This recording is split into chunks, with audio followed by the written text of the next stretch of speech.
नमस्कार दोस्तों, आप सभी का सिविल एज में हार्दिक स्वागत करता हूं। आज का टॉपिक बहुत ही शानदार है। जैसे कि भारतीय संविधान की अनुसूचियों को शामिल किया गया है और जो भारत के संविधान में विभिन्न स्रोत हैं, हमारे संविधान निर्माताओं ने किन किन देशों का किन किन देशों के संविधान का विश्लेषण किया और इस विश्लेषण के उपरांत हमारे देश में के संविधान में कुछ न कुछ तत्वों को समाहित कर लिया गया। तो आज के इस टॉपिक को समझते हैं और ये टॉपिक एग्जाम की दृष्टि से बहुत ही इम्पोर्टेंट व महत्वपूर्ण है और यहाँ से क्वेश्चन आना ही आना है, एकदम पक्का है। ओके, यदि आप ये नहीं पढ़ते हैं तो आप समझ लीजिए कि 1 या 2 नंबर का कंसेप्ट मिस कर देंगे। तो चलिए देखते हैं भारतीय संविधान अनुसूचियां और उनके स्रोत। तो जो शेड्यूल होती हैं, ये जो शेड्यूल अनुसूचियां हैं, हमारे भारतीय संविधान में मूल रूप से कितनी अनुसूचियां शामिल थीं? 8 अनुसूचियां शामिल थीं। ओके, फिर हमने समय समय पे अपने संविधान में संशोधन के माध्यम से कुछ अनुसूचियों को समाहित किया है।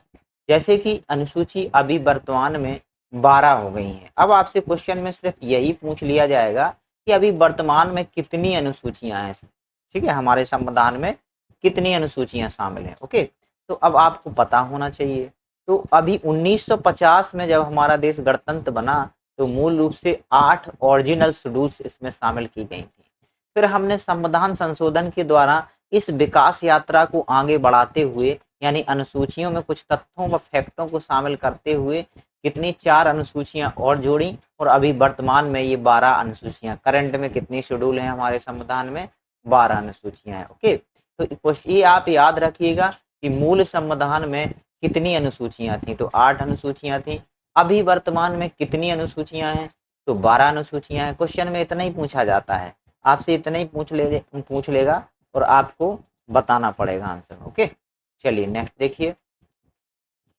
तो इसमें देखते हैं कि जो अनुसूचियां हैं वे सूचियां हैं जो संविधान के अनुच्छेदों, यानी कुछ संविधान के आर्टिकल हैं, उनके अतिरिक्त आर्टिकलों के अतिरिक्त संविधान में विस्तृत विवरण को स्पष्ट करती हैं, यानी आपके सामने एक डिटेल एनालिसिस प्रोवाइड करती हैं।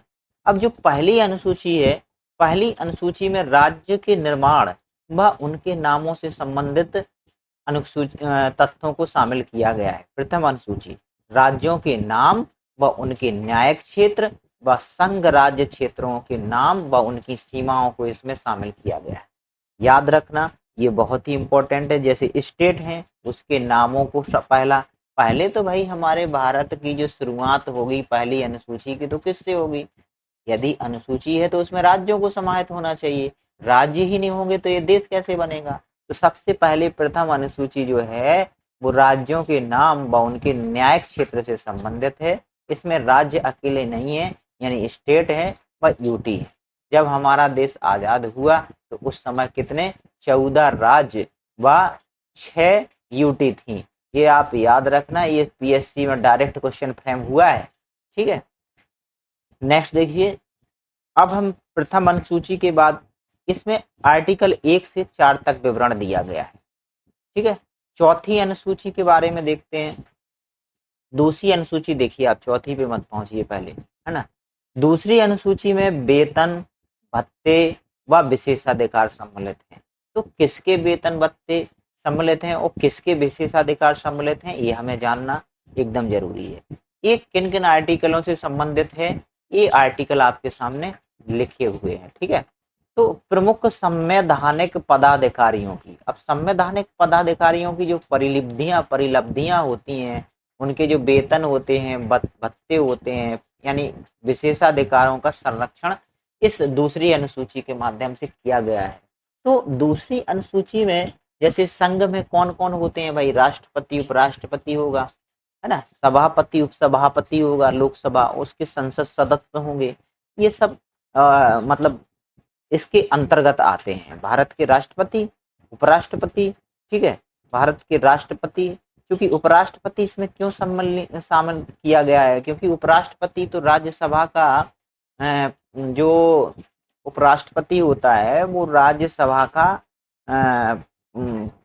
वो पदेन सभापति होता है। ठीक है, तो उसको उपराष्ट्रपति की ही परिलब्धियां प्राप्त होती हैं। जैसे लोकसभा का अध्यक्ष है, उपाध्यक्ष है, और राज्यसभा के सभापति व उपसभापति। अब चूंकि सभापति कौन होता है यहाँ, वही तो मैं बताया कि उपराष्ट्रपति होता है।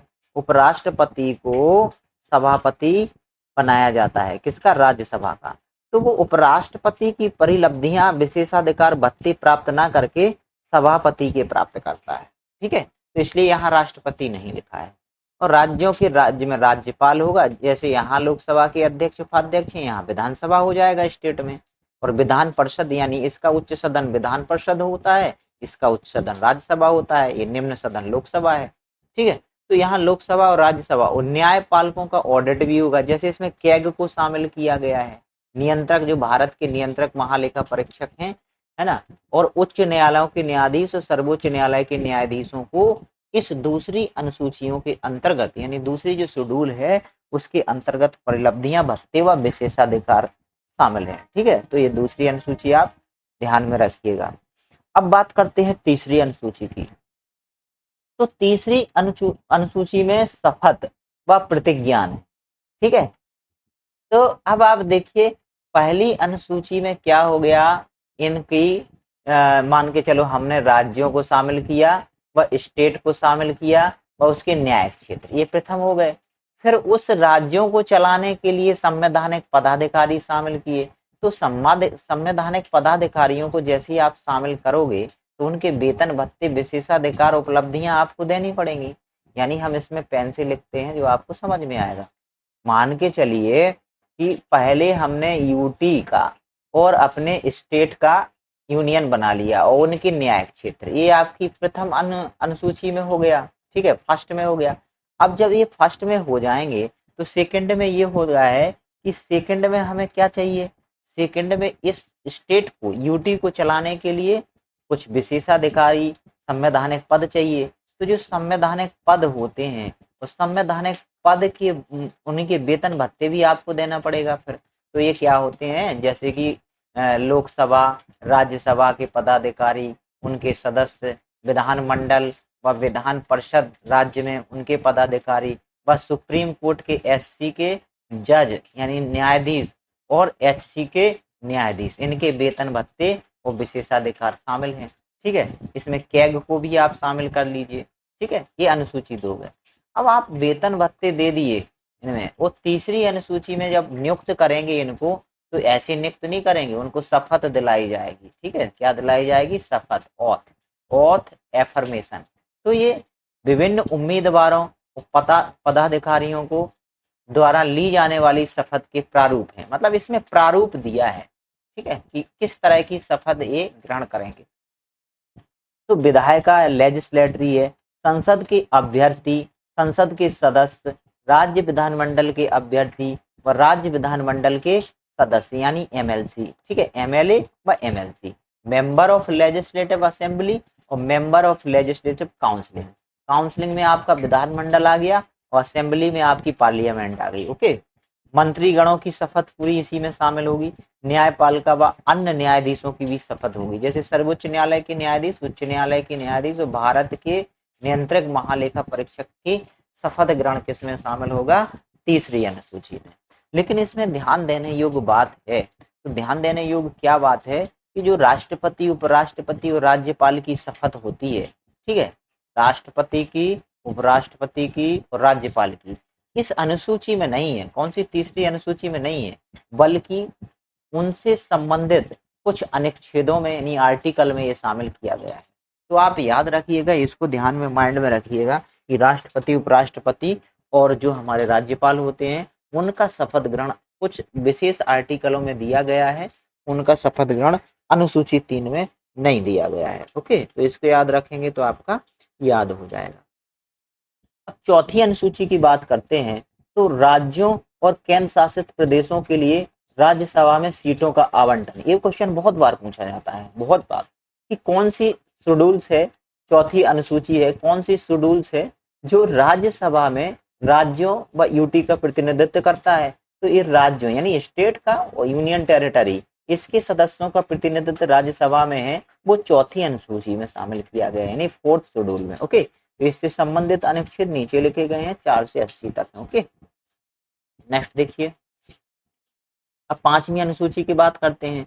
तो 5वीं अनुसूची में अनुसूचित जाति व जनजातीय क्षेत्रों का प्रशासन है। ठीक है, पूरे भारत में यह क्षेत्र पूरे भारत के अनुसूचित यानी एससी, जनजाति यानी एसटी क्षेत्रों के 6 के 4 राज्य छोड़ के, मतलब अनुसूची जो 6 में है उनके 4 राज्यों को छोड़ के आर्टिकल 244 से संबंधित है 5वीं अनुसूची। तो ये 5वीं अनुसूची में 4 मतलब 4 राज्यों को छोड़ के, जो कि कौन सी अनुसूची में है, वो अनुसूची में है आपकी 6ठी अनुसूची में।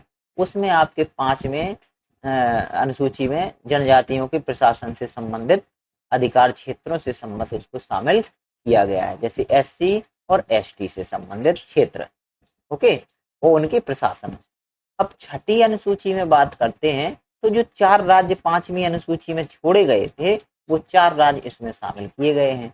अब इन 4 राज्यों में मणिपुर नहीं है, बाकी आप इसको याद रख सकते हैं। ओके, मणिपुर नहीं है, बाकी असम है, ये सब पूर्वोत्तर के राज्य हैं, मेघालय है, त्रिपुरा है और मिजोरम है। आप मणिपुर को छोड़ दीजिए और इन चारों राज्यों को शामिल कीजिए। इन ट्रिक में शामिल किया गया है AMTM। ओके, या तो आप भाई नहीं आता है तो ATM कर लो, ATMM।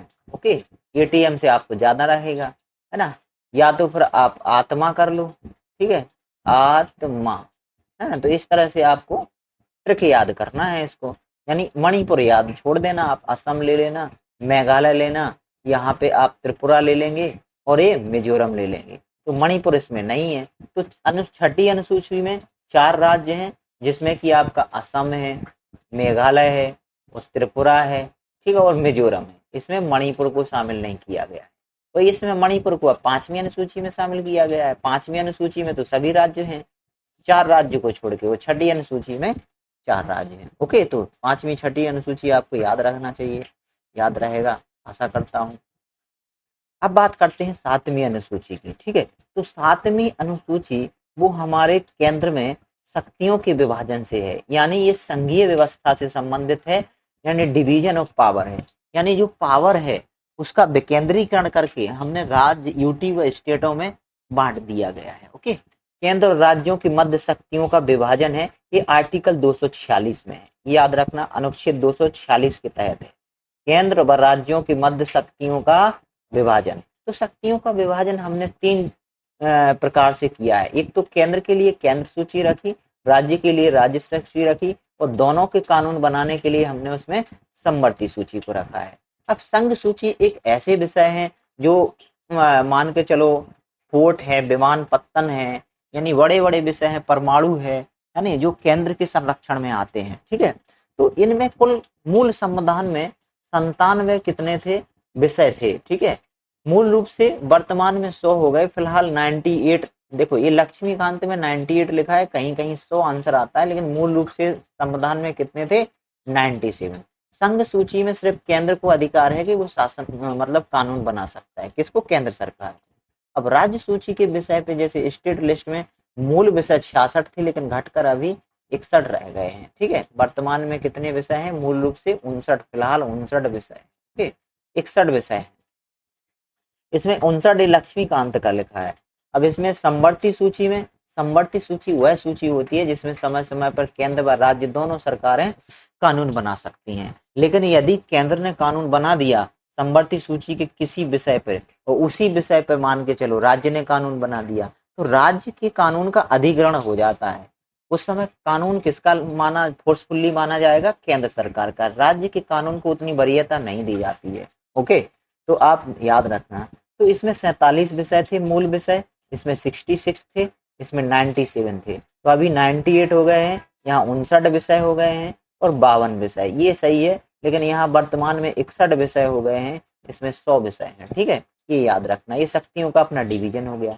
अब राज्य सूची के विषय पे, क्योंकि राज्य सूची के विषय पे राज्य ही कानून बनाएगा, लेकिन कुछ ऐसे प्रावधान हैं जिसमें यदि राज्यसभा यह लागू कर दे, राज्यसभा 2/3 बहुमत से, मतलब यह पावर किसको देती है, केंद्र सरकार को, कि आप किसी जो राष्ट्रीय महत्व के कानून हैं या राष्ट्रीय महत्व के जो हमारे कुछ लॉ हैं या कानून है, उन पर कानून बनाना अपरिहार्य है यानी आवश्यक है। तो राष्ट्रीय महत्व को देखते हुए ये राज्यसभा हमारी कौन सी जो उच्च सदन है राज्यसभा किसको शक्तिशाली प्रदान करती है? केंद्र को शक्तिशाली शक्ति प्रदान कर देती है कि वो राज्य सूची के विषय पे कानून बनाए। जैसे कि अखिल भारतीय सेवाएं 312 ये केंद्र बनाता है, लेकिन पुष्टि कौन करती है? राज्यसभा। जैसे कि 249 है आर्टिकल, 249 आर्टिकल में आपके जो राष्ट्रीय जल संरक्षण व जल विवाद से संबंधित अधिकरण है उसमें भी ये राज्य पावर देता है 2/3 बहुमत से राज्यसभा केंद्र को, तो वो राज्य सूची के विषय पे कानून बना सकती है। तो इतना याद रखना आप। चलिए ठीक है, शायद क्लियर कर पा रहा हूँ। समवर्ती सूची वह डोमेन है जहां संसद व राज्य दोनों कानून बना सकते हैं, लेकिन विवाद पर केंद्र का कानून ही मान्य होगा। ओके, अब 8वीं अनुसूची में बात करते हैं। तो 8वीं अनुसूची में भाषाओं से संबंधित है, इसमें भाषाएं शामिल की गई। ठीक है, तो 8वीं अनुसूची में कितनी भाषाएं थी? मूल संविधान में ये 44 और 351 से संबंधित है आर्टिकल। मूल संविधान में यहाँ 14 भाषाएं थी, ये भी याद रखना।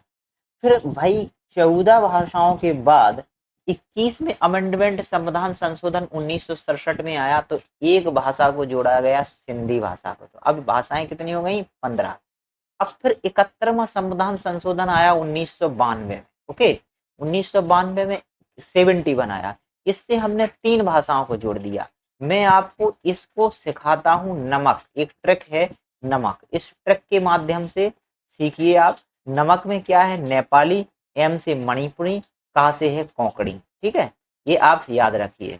तो नमक आप याद रखेंगे तो आपको पता चल जाएगा कि 71 में संविधान संशोधन 1952 के द्वारा कौन सी भाषाएं जोड़ी गई हैं। ओके, चलिए अब जो नेक्स्ट भाषा जोड़ी गई है वो 2003 में 92वें संविधान संशोधन द्वारा। आपको ट्रिक भी मैं बता देता हूँ सीखने के लिए, कोई एक ध्यान रखने के लिए कुछ कंसेप्ट रखा जाता है। मान के चलो ये 1992 है। ओके, तो 1992 है तो आप यहाँ देख सकते हैं कि ये 1992 है। तो 1992 है तो अगला संशोधन जो आया वो 1992 संशोधन भी आया। अब इस 92 को ले लो तो अगला संशोधन 1992 के बाद 92 भी संशोधन आया, लेकिन वो 2003 में आया। उस समय हमने कितनी 4 भाषाओं को जोड़ा? तो BDMS भाषाएं जोड़ी। वो BDMS इस ट्रिक से याद रखना। B से बोडो, D से डोंगरी, M से मैथिली मैथाली या मैथिली और S से संथाली। अब संथाली ये झारखंड में बोली जाती है, बोडो और डोंगरो ये जम्मू कश्मीर की भाषाएं हैं, मैथिली ये बिहार की भाषा है। ठीक है, तो ये सब भाषाएं आप याद रखना। ओके, तो आपने अभी प्रकार मूल संविधान में 1995 में 14 भाषाएं थी, फिर आपने 21वां संविधान संशोधन देखा, फिर आपने 71वां संविधान संशोधन देखा, फिर आपने 92वां संविधान संशोधन देखा। इसके द्वारा सिंधी भाषा को जोड़ा गया, इसके द्वारा नमक भाषाओं को जोड़ा गया, इसके द्वारा BDMS को जोड़ा गया। ठीक है, तो ये 14 से कितनी हो गई? 15, 15 और 3 18, 18 और 4 22। ओके, ये कब जोड़ा गया? 1971। ये जोड़ा गया आपका कब जोड़ा गया? हाँ, ये जोड़ा गया 1992 में। फिर हमने 92 से ही इसको बताया था कि ये 92वें संविधान संशोधन द्वारा ये 2003 में जोड़ा गया था, ये भी पूछ लेता है। तो 21वां संविधान संशोधन 1967 में जोड़ा गया। इस तरह आप याद रखिए। जो और वर्ष 2011 में इन्होंने क्या किया कि जो उड़िया भाषा थी, उड़िया, उसको ओडिया कर दिया है। ओढ़ने वाला उड़िया होता है, ओडिया कर दिया है। ये 2011 में नाम चेंज कर दिया। ये भी कई बार फैक्ट में क्वेश्चन में आ जाता है। अब हम बात करते हैं नवीं अनुसूची की। तो नवीं अनुसूची हमारे मूल संविधान में नहीं थी, इसको हमने प्रथम संविधान संशोधन अधिनियम 1951 के द्वारा जोड़ दिया गया। कौन से अधिनियम के द्वारा? प्रथम संविधान संशोधन अधिनियम 1951 के द्वारा जोड़ा गया था। अब ये जो भू राजस्व के सुधार थे, यानी जमींदारी व्यवस्था थी, और जो मूल भू सुधार थे, उनको लागू करने के लिए इस अनुसूची को हमने क्या किया? संविधान में ऐड किया। ओके, भूमि सुधार के लिए और जमींदारी उन्मूलन कानूनों के लिए। अब चूंकि इन कानूनों को हमें ऐसा बनाना था कि जैसे कोई जमींदार है, किसी जमींदार की हम जमीन को लेके या जमीन को मान के चलिए आप अधिग्रहण करके किसी किसानों में वितरित कर देते हैं, तो अब ये जमींदार क्या करेंगे? अपने बोलेंगे कि हमारी संपत्ति, उस समय मूल संपत्ति का जो अधिकार था फंडामेंटल राइट था, ठीक है, उसको 31वें अनुच्छेद से 44वें संविधान संशोधन 1978 के द्वारा हटा करके आर्टिकल 300 का बना दिया गया था। वो कानूनिक अधिकार दे दिया गया था और जो फंडामेंटल राइट है मौलिक अधिकार से हटा दिया गया था। ये क्यों हटा दिया गया था इसका हम अभी जानेंगे तथ्य, ठीक है। तो अब आप जान रहे हैं कि जो भू सुधार है, अब इन जमींदारों की आप भूमि को अधिग्रहण करते, तो भूमि अधिग्रहण करके हम किसान को दे रहे हैं, तो किसान क्या करेंगे, फंडामेंटल राइट के लिए कहाँ चले जाएंगे, वो सुप्रीम कोर्ट जाएंगे कि हमारा फंडामेंटल राइट क्या है, मौलिक अधिकार जो हमारे संपत्ति का अधिकार उसका हनन हो रहा है।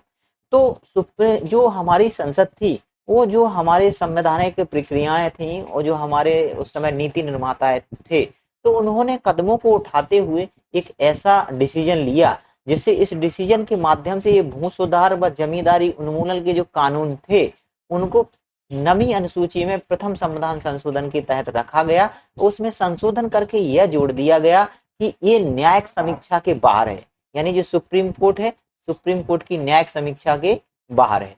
क्या बाहर है, यानी अब इनको संसद, कोई व्यक्ति जाएगा, मान के चलो बोलेगा कोई व्यक्ति के हमारे अधिकारों का हनन हो रहा है, तो ये संसद को अधिकार है, मतलब सुप्रीम कोर्ट उस पे क्या कर सकता है, उस पे मान के चलो अपनी जो न्यायिक व्यवस्था है, न्यायिक सक्रियता है, उसको न्यायिक जवाबदेही है, तो उसका उल्लंघन अवैध घोषित नहीं कर पाएगा उन कानून को, ठीक है। यानी ये जमींदार ये नहीं बोल सकते हैं कि ये सरकार ने जो जमीन किसानों को दी है वो गलत तरीके से दी है। तो उस समय चकबंदी दुनिया भर का ये सब सरकार ने कृषि कानूनों में अच्छे से लागू करने के लिए, किसानों को बांटने के लिए चलाया था ये प्रावधान। जैसे भू आंदोलन भी चले भाई, जो 1940 में चला, जिससे किसानों को जमीन भूमि दान देने के लिए भूदान आंदोलन चलाया गया था। इस तरह से फिर सरकार देश स्वतंत्र हुआ तो उसमें जो नीतियां थी, कानून थे, लॉ थे, उनको फोर्सफुली लागू किया गया। तो न्यायिक समीक्षा से इनको बाहर रखा गया। यानी अब जो संसद कानून बनाएगी भू सुधारों के लिए और जमींदारी उन्मूलन के लिए, अब उसमें संसद क्या करेगी, वो सुप्रीम कोर्ट क्या करेगा, उसको अवैध नहीं घोषित कर पाएगा। नहीं तो आर्टिकल 13 क्या कहता है, आर्टिकल 13 कहता है कि सुप्रीम कोर्ट को अधिकार है कि यदि वो संविधान के मूल ढांचा का उल्लंघन करता है, कोई भी आर्टिकल, कोई भी अधिकार, तो कोई भी कानून या लॉ, तो संसद उसको क्या कर सकती है, सुप्रीम कोर्ट हमारी जो उच्चतम न्यायालय है रद्द कर सकती है, ठीक है। तो इसमें मूलतः 13 विषय थे, लेकिन अभी वर्तमान में कितने विषय शामिल हो गए हैं, बढ़कर 222 हो गए। ये याद रखना, ये भी क्वेश्चन में पूछा जाता है, कितनी प्रविष्टियां थी, इनको प्रविष्टियां भी बोल देता है। The supreme court in intervention 2007, न्यायालय ने निर्णय दिया कि 24 अप्रैल 1975 के बाद सम्मिलित कानूनों को न्यायिक समीक्षा की जा सकती है। यानी देखिए अब ये मतलब 24 अप्रैल 1975 के बाद, अब 1975 नहीं है, मेरे ख्याल से 1973 है। 1973 में क्या आया था, केशवानंद भारती बनाम जो कि आया था डिसीजन, उस डिसीजन में कहा गया था कि मान के चलो जो भी अधिकार संविधान के मूल ढांचे का उल्लंघन करते हैं उसकी न्यायिक सक्रियता की जाती है। तो यहाँ संसद ने, न्यायालय ने, यानी सुप्रीम कोर्ट ने जजमेंट दिया 2007 में है कि वो जो 24 अप्रैल के बाद जो भी आप 9वीं अनुसूची में कोई भी कानून बना के डालेंगे तो वो न्यायिक समीक्षा से परे नहीं है, यानी उसको हम न्यायिक समीक्षा कर सकते हैं, ठीक है। तो ये 9वीं अनुसूची थोड़ा ज्यादा है, आप सोचिए कि प्रथम संविधान संशोधन के दौरान तो डिटेल से समझ लिए हम लोग। अब 10वीं अनुसूची के बारे में समझेंगे। 10वीं अनुसूची आर्टिकल 102 ये संसद के लिए है और 191 ये राज्य विधानमंडल के लिए है। तो अब हम 92 में संविधान संशोधन लाए, कौन सा, 92। कल मैं 85 बता रहा था, इसको ये ध्यान रखना, 85 नहीं है, ये 52 है। 52 उसको 1985 में हमने ऐड किया। 1985 में ऐड करने के बाद जो हमने ऐड किया, तो फिर कौन सी अनुसूची हमने जोड़ दी इसमें, हमने जो अनुसूची जोड़ी वो अनुसूची जोड़ दी हमने 10वीं, कब, 1985 और 92वें संविधान संशोधन। तो ये दल बदल के आधार पर संसद और विधानसभा के सदस्यों की निहरता यानी अयोग्यता के बारे में उपबंध है, ठीक है। दल परिवर्तन, इसे दल परिवर्तन कानून भी कहा जाता है, जो राजनीतिक स्थिरता यानी सुनिश्चित करने के लिए लाया जाता है। भाई इसका मतलब है कि कोई भी दल है, जैसे आप किसी भी राजनीतिक दल के चुनाव चिन्ह या राजनीतिक पार्टी से क्या कर रहे हैं, चुनाव लड़ रहे हैं, उसके चुनाव चिन्ह पर आपने पार्टी चुनाव लड़ा और आप क्या करेंगे, मान के चलो आप कांग्रेस से लड़ा और आप बीजेपी में चले गए हैं, तो इस तरह से ये दल बदल के आधार पर इस सदस्य को अयोग्य ठहराया जाएगा और इसकी सदस्यता को खत्म कर दिया जाता है। और दल बदल के संबंध में जो निर्णय है लोकसभा के संबंध में लोकसभा अध्यक्ष लेता है और राज्यसभा के संबंध में ये राज्यसभा का सभापति लेता है, उसका ही डिसीजन दल बदल के संबंध में क्या होता है, अंतिम होता है। ठीक है, तो इस तरह से उसकी सदस्यता को खत्म कर दिया जाता है। तो ये 10वीं कब जोड़ा गया, 10वीं अनुसूची कब जोड़ी गई, 52वें संविधान संशोधन 1985 के द्वारा, ये आप याद रखेंगे। ठीक है, अब 11वीं अनुसूची के बारे में पढ़िए।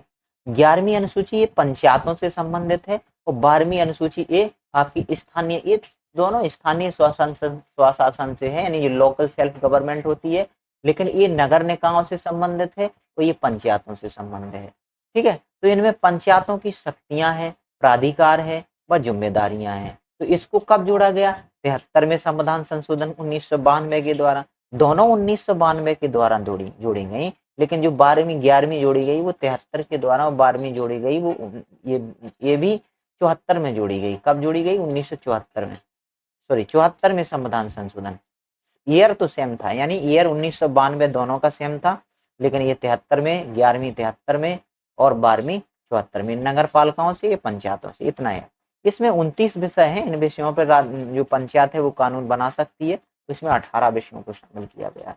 ये आर्टिकल 243 छा से संबंधित है, ये 243 बा से संबंधित है। अब 12वीं अनुसूची की बात करते हैं।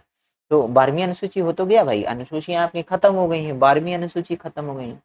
अब हम जो विभिन्न देशों से क्या क्या हमने सोर्स लिए हैं, किन किन मुद्दों को अपने देश में शामिल किया गया है, इसको भी शामिल करते हैं। ओके, इसको शामिल करते हैं संविधान के स्रोत। Okay, source of the constitution. 10 अन्य देशों के संविधानों से हमने कुछ ना कुछ ग्रहण किया। सबसे बड़ी बात तो सबसे ज्यादा हमने जो भी लिया, भारत के शासन सबसे बड़ा प्रावधान, सबसे बड़ा जो पार्ट है, हिस्सा है अपने संविधान का, तो कौन से लिया है, भारत शासन अधिनियम 1935 से लिया। ओके, इसीलिए कहा गया कि हमारा जो संविधान है वो उधार का थैला है। ठीक है, लेकिन अम्बेडकर जी इस चीज को नहीं मानते हैं। ओके, भारतीय संविधान निर्माताओं ने दुनिया भर के संविधानों का गहन अध्ययन व विश्लेषण किया और भारत की परिस्थितियों के अनुकूल उनके सर्वश्रेष्ठ प्रावधानों को किया। मतलब जो भी उनकी गहन अध्ययन थे संविधान का विश्लेषण करने के बाद, हमने जो भारत की परिस्थितियों के अनुकूल हो सकता है या सर्वश्रेष्ठ हो सकता है उस चीज को ग्रहण कर लिया। भाई इसमें क्या बुराई है, किसी देश का संवैधानिक देशों का अध्ययन करना, उसकी अच्छी चीजों को लेना, ये गलत मुद्दा तो नहीं है। लेकिन बहुत से कानून विशेषज्ञ हैं जिन्होंने इस संबंध में हमारे भारतीय संविधान की आलोचना की है। ओके, अगले भाग में हम जानेंगे कि भारत के कौन से देश विशिष्ट संवैधानिक दल दिया गया। वे संवैधानिक मतलब कौन सा विशिष्ट संवैधानिक क्षेत्र हमने किस देश से ग्रहण किया। तब फाउंडेशन तो भाई 1935 का भी रहेगा अधिनियम का, ये ब्लूप्रिंट है एक टाइप का। 1900 ब्लूप्रिंट किसके लिए है, हमारे संविधान के लिए। 1935 गवर्नमेंट ऑफ इंडिया एक्ट 1935, अंग्रेजों के समय ये बहुत बड़ा संविधान था। यहाँ से हमने कम से कम 10 भाग, मतलब कुछ ना कुछ बहुत सारी चीजों को ग्रहण किया है। तो अब आप देखिए, संघीय तंत्र यानी जो फेडरल तंत्र है वो भी यहाँ से आए, राज्यपाल का कार्यालय, न्यायपालिका, लोक सेवा आयोग, आपात उपबंध, प्रशासनिक विवरण, ये सब चीजें हमने किसी न किसी संविधान से ग्रहण की हैं। तो ये हम समझेंगे नीचे चल के। ओके, ब्रिटेन के संविधान से हमने क्या क्या लिया। ब्रिटेन के संविधान से, ब्रिटेन का जो संसदीय व्यवस्था है सभी संसदों की माँ कहलाती है, उसी को वेस्टमिंस्टर का संविधान कहा जाता है, वेस्टमिंस्टर संसद कहा जाता है। इससे जो भी कानून बनाने की प्रक्रिया है, जितने भी कानून बनाने की प्रक्रिया है संसद से गुजरती हैं, और संसद के जितने भी अधिकार हैं वो हमने कहाँ से लिए हैं, ब्रिटेन से। ठीक है, जो संसदीय प्रणाली है, ये सिस्टम है या मैकेनिज्म है पार्लियामेंट्री, उसको हमने कहाँ से ग्रहण कर लिया, संसद से। तो संसदीय शासन, मंत्रिमंडल प्रणाली, विधायी प्रक्रिया, द्विसदनात्मक यानी द्विसदन यानी लोकसभा व राज्यसभा। ओके, ये सब हमने कहाँ से लिया है, और संसदीय विशेषाधिकार। मतलब ये देखो संसद से सब चीजें तथ्य संबंधित हैं। तो जो संसद से तथ्य जो फैक्ट संबंधित हैं वो कहाँ से आए हैं, ब्रिटेन से आए हैं। कहीं ना कहीं किस संविधान से आए हैं, ब्रिटेन के संविधान से। ओके, चलिए नेक्स्ट। और नागरिक एवं विधिक अधिकार, नागरिकता हमने एकल नागरिकता ग्रहण करी। यूएसए में कैसी है, हम बताए थे कल की, यूएसए में जो नागरिकता है वो दोहरी नागरिकता है, लेकिन हमारे भारत में जो नागरिकता हमने ग्रहण की वो एकल नागरिकता ग्रहण की। तो एकल नागरिकता कहाँ से ग्रहण की, वो विधि का शासन कहाँ से लिया, ब्रिटेन से लिया, एकल नागरिकता। और परमाधिकार यानी जो रिट है परमाधिकार की, जो आर्टिकल सुप्रीम कोर्ट आर्टिकल 32 के तहत जारी करता है 5 प्रकार की रिटें, उन रिटों में परमाधिकार जो शामिल है वो हमने किसके संविधान से ग्रहण की, यूके या ब्रिटेन के संविधान से। ओके, संयुक्त राज्य, अब संयुक्त राज्य से संविधान से जो भी आप याद रखना वो न्यायालय संबंधित प्रक्रियाओं को लिया गया है। ओके, लेकिन एक चीज याद रखना, ये उपराष्ट्रपति का पद यहाँ से लिया गया है, ये आपको भूल ना जाए, है ना। उपराष्ट्रपति का पद कहाँ से लिया गया है, यूएसए। और जो भी अब न्याय से संबंधित चीजें हैं, यानी जो सुप्रीम कोर्ट से संबंधित हैं, वो सब संयुक्त राज्य अमेरिका से। जैसे मूल अधिकार, ये भी सुप्रीम कोर्ट से संबंधित है। न्यायपालिका की स्वतंत्रता व न्याय पुनर्वलोकन, ये भी है। न्यायालयों को संसद के कानूनों की जांच करने की शक्ति, व संवैधानिक पदों की गरिमा व उनका नियंत्रण। ओके, ये याद रखना। तो संवैधानिक पद कौन कौन से हैं, जैसे उपराष्ट्रपति का पद हमने यहाँ से लिया, और राष्ट्रपति पे महाभियोग ये 61 आर्टिकल के तहत लगाया जाता है, तो इस पर हमने महाभियोग की राष्ट्रपति पे प्रक्रिया ये भी ली। व उच्चतम न्यायालय को न्यायाधीशों को पद से हटाने की प्रक्रिया भी हमने सुप्रीम कोर्ट के मतलब जो हमारा अमेरिका का फेडरल कोर्ट है उससे हमने ग्रहण किया। ओके, तो अमेरिका से देखिए कहीं ना कहीं न्यायिक व्यवस्था को लिया गया है, तो आप इस सब चीज को याद रखेंगे। आयरलैंड के संविधान और दक्षिण अफ्रीका के संविधान से देखते हैं। आयरलैंड के संविधान से हमने डीपीएसपी लिए, यानी जो हमारे नीति निर्देशक तत्व हैं, और निर्वाचन की, राष्ट्रपति की निर्वाचन की पद्धति, ठीक है। और राज्यसभा में सदस्यों का नामांकन, जो राज्यसभा में 12 सदस्य राष्ट्रपति नियुक्त करते हैं, ठीक है, नामांकित नियुक्त करते हैं या नामांकित करते हैं या नामांकन करते हैं 12 सदस्य जो कला साहित्य व विज्ञान मतलब इन क्षेत्रों से रहते हैं। तो ये सब कहाँ से लिया है हमने, आयरलैंड के संविधान। एक तो नीति निर्देशक तत्व, ये बहुत ज्यादा आता है कि नीति निर्देशक तत्व किस देश के संविधान से गृहीत हैं, तो ये आयरलैंड के संविधान से है। और राष्ट्रपति की निर्वाचन पद्धति ये भी आयरलैंड से है। और राज्यसभा के सदस्यों का नामांकन, यानी राज्यसभा के सदस्यों में जो 12 सदस्यों का राष्ट्रपति नामांकन करता है वो कहाँ से, वो भी आयरलैंड से है। अब देखो यहाँ पे बहुत अंतर है, यहाँ पे नामांकन करता है यानी यहाँ नियुक्ति की जाती है, उनका चुनाव नहीं होता है। यहाँ पे दक्षिण अफ्रीका के संविधान संशोधन हमने ले लिया, 368 आर्टिकल कहाँ से लिया है, दक्षिण अफ्रीका के संविधान से लिया है। ओके, 368 से। लेकिन राज्यसभा के सदस्यों का निर्वाचन जो होता है, ये चुनाव है, ये निर्वाचन की प्रक्रिया भी हमने दक्षिण अफ्रीका से ली है, ये याद रखें। एग्जाम्पल, परीक्षा में राज्यसभा का नामांकन आयरलैंड और निर्वाचन साउथ अफ्रीका के बीच अंतर विशेष ध्यान दें। हाँ, ये अंतर बहुत इंपॉर्टेंट है, ये अलर्ट है आपके लिए, एग्जाम अलर्ट। ओके, यानी निर्वाचन करेगा तो वो अफ्रीका का संविधान है, या नियुक्त करेगा या नामांकित करेगा तो वो आयरलैंड का संविधान है। ठीक है, चलिए नेक्स्ट देखिए। संघीय गतिशीलता यानी कनाडा और ऑस्ट्रेलिया के ऑस्ट्रेलिया के संविधान से हमने समवर्ती सूची ली। समवर्ती सूची है ना, कॉनकरेंट लिस्ट। संसद के दोनों सदनों की बैठक को हमने अपनाया, ये आर्टिकल 108 में होता है, जिसको राष्ट्रपति बुलाता है। व्यापार वाणिज्य व समागम की स्वतंत्रता, ये भी ऑस्ट्रेलिया से लिया है, ये आर्टिकल 301 के तहत है। ठीक है, याद रखो। संसद केंद्र व संघीय व्यवस्था, जो कनाडा से है, कनाडा के संविधान से हमारे जो संविधान निर्माता थे उन्होंने एक सशक्त केंद्र की अवधारणा को ग्रहण किया, और जो भी अवशिष्ट शक्ति थी, अवशिष्ट शक्तियों से तात्पर्य ऐसी शक्तियों से है, ऐसी शक्तियों से है कि वो किसी के पास शक्ति ना हो, है ना, तो वो किसके पास होंगी, केंद्र के पास होंगी। तो अवशिष्ट शक्तियां किस में निहित होंगी, केंद्र में निहित होंगी। यानी ना तो मंत्रियों को बांटा है ना प्रधानमंत्री को उन शक्तियों को बांटा है, तो वो केंद्र में निहित होंगी। ओके, केंद्र राज्य में राज्यपालों की नियुक्ति, राज्यपालों की नियुक्ति हमने कहाँ से प्रावधान लिए, कनाडा से। उच्चतम न्यायालय का परामर्शी निर्णय, यानी उच्चतम न्यायालय का परामर्श कौन ले सकता है, राष्ट्रपति। तो ये कौन से किससे संविधान से है, कनाडा के संविधान, ये याद रखना। ओके, चलिए अभी एमसीक्यू करवाएंगे तो आपका क्लियर हो जाएगा। सोवियत संघ व फ्रांस, आदर्श व कर्तव्य। यूएसएसआर से मौलिक कर्तव्य लिए हमने। ठीक है, अब प्रस्तावना में जो जितने भी न्याय शामिल हैं, सामाजिक आर्थिक राजनीतिक, प्रस्तावना में न्याय और प्रस्तावना में आदर्श। आदर्श कौन से होते हैं? स्वतंत्रता, समता, बंधुता। ये फ्रांसीसी क्रांति का नारा है। फ्रांसीसी क्रांति कब हुई थी? 1789 में। ओके, तो ये फ्रांसीसी क्रांति के से लिए गए हैं स्वतंत्रता, समता व बंधुता। ओके, और गणतांत्रिक व्यवस्था यानी जो हमारा जो देश गणतंत्र बना, यानी हमारे देश का जो राष्ट्रपति होता है वो वंशानुगत नहीं होता है, वो निर्वाचित होता है, यानी हमारा देश का जो राष्ट्रपति है वो कैसा है?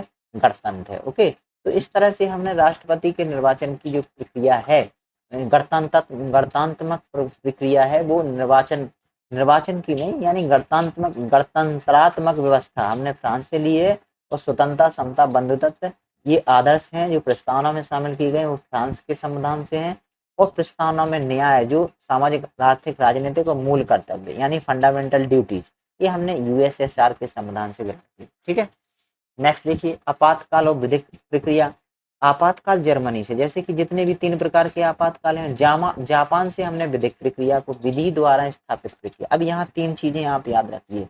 एक तो विधि द्वारा स्थापित प्रक्रिया, ये जापान ने यहाँ लिखा है, और विधि के समक्ष संरक्षण, विधि के समक्ष समान, विधि के समान बोल दीजिए आप, विधि के समान संरक्षण, विधि के समक्ष समान संरक्षण, ये हमने लिया है यूएसए के संविधान से। ठीक है, और विधि के समक्ष समता, ये हमने ब्रिटेन के संविधान से लिया है। ठीक है, समता ये कहाँ से है? यूके के संविधान से। और ये जो है आर्टिकल 14 जो समता है, समता का अधिकार है, उनका विभाजन है, ये 2 भागों में बटा है। एक तो विधि के समान संरक्षण और विधि के समक्ष समता, ये क्यों? और विधि द्वारा स्थापित प्रक्रिया, ये जापान से हो गया। अब ये याद रखिए, नहीं तो आपको भूल जाएगा। जीवन और स्वतंत्रता, व्यक्तिगत जीवन की रक्षा करने वाला तकनीकी कानून सिद्धांत। जर्मनी का 22वां सिद्धांत था, उससे हमने राष्ट्र की सुरक्षा के लिए व्यक्तिगत अधिकारों को सीमित किया। सीमित करना, जो व्यक्तिगत अधिकार है नहीं फंडामेंटल राइट है, तो राष्ट्रपति जब आपातकाल की घोषणा करता है तो उसमें ये जो फंडामेंटल राइट है वो क्या हो जाते हैं? एबोलिशन हो जाते हैं। अब ये ब्लूप्रिंट टाइप का है, आप समझ सकते हैं। अल्टीमेट ट्रैक है, देखो ये मास्टर ब्लूप्रिंट है। यूएसए से कौन से राइट? कनाडा से स्ट्रॉन्गर सेंटर, यूके से पार्लियामेंट, आयरलैंड से डीपीएसपी, फ्रांस से रिपब्लिक, जर्मनी से इमरजेंसी, यूएसआर से ड्यूटी, जापान से लॉ ऑफ प्रोसीजर, ये सब अन्य अन्य देशों से लिया है। इन देशों के मैप को इस पे बना दिया गया है। ये जापान, देखो यहाँ जापान बनाना था, इन्होंने यहाँ बना दिया है। और ये ऑस्ट्रेलिया यहाँ पे, ठीक है, ऑस्ट्रेलिया, साउथ अफ्रीका को यहाँ ले आए, ये साउथ अफ्रीका यहाँ रखना था इनको। ठीक है, ये है तो वैसे दक्षिण अमेरिका, साउथ अफ्रीका यहाँ है। ठीक है, तो ये थोड़ा मैप उल्टा सीधा बन गया, इसको आप देख लेना। यह स्लाइड पूरी दुनिया के सर्वश्रेष्ठ सिद्धांतों को भारतीय ढांचे में ढालने की। अब ये आप सैलरी, ये शॉर्ट में लिखा है अनुसूचियां, the ultimate ultimate cheat sheet, अनुसूचियां। देखो अब ये 1 से 4 आर्टिकल स्टेट, सैलरी, ओके, 1 से ऑथ और आरएस राज्यसभा में। मतलब पहले में देखो स्टेट बाय यूटी है, दूसरे में सैलरी है, तीसरे में शपथ है, और चौथे में आपकी राज्यसभा में जो सीटों का जो केंद्र की ये सीटें होती हैं। अब 5 से 8 तक देख लो। 5 में ट्राइब है, 5 में ये सब, देखो ये सब 6वीं अनुसूची में शामिल है। ठीक है, और लिस्ट यूनियन एससी एसटी, मतलब ये सब लिस्ट है। और लैंग्वेज 14 से 22 ये 8वीं में है, 9 से 12 ये सब जोड़ दिया। अब ये सब संविधान के स्रोत हैं, अब आप इनको ध्यान में रख लीजिएगा। चलिए, थैंक यू और धन्यवाद। आज का थोड़ा क्लास लंबा हुआ है, लेकिन शानदार क्लास है, यदि आप देखेंगे तो मजा आ जाएगा। ओके, चलिए, थैंक यू। इस चैनल को जरूर सब्सक्राइब कीजिए भाई, है ना, इग्नोर मत कीजिएगा दोस्त, क्योंकि यहाँ बहुत मेहनत लगती है कंटेंट को बना